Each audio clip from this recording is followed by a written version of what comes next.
இந்த இடத்துல பார்த்தீங்கன்னா 2 காளை மாடு பொம்மை வச்சிருக்கிறாங்க. ஸ்டாச்சு வச்சிருக்கிறாங்க. ஒரிஜினல் மாடு மாரியே இருக்குதுங்க. நாங்க ஃபோட்டோஸ்லாம் எடுத்துக்கிட்டோம். பாருங்க, ஒரிஜினல் மாடு மாரியே அப்படியே இருக்கும். 2 பக்கமும் வந்து மாடு வந்து நிறுத்தி வச்சிருக்கிறாங்க காளை மாட்ட. ஹே காய்ஸ், நான் தான் உங்கள் நிக்ஷிதா.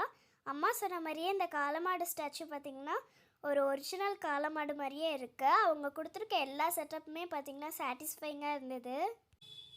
ஜனவரி 27 பார்த்திங்கன்னா ஜல்லிக்கட்டு நடக்க போகுது.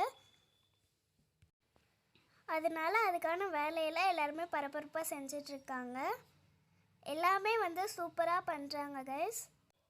சும்மா ட்ராவலில் போகிறவங்க கூட ஃபோட்டோ எடுத்துகிட்டு போகிறாங்க. அவ்வளோ சூப்பராக பண்ணியிருக்காங்க கைஸ். ஜல்லிக்கட்டு வந்து பாருங்கள், நம்மளோட பாரம்பரியத்தை ஊக்குவிங்க. Thank you, bye bye.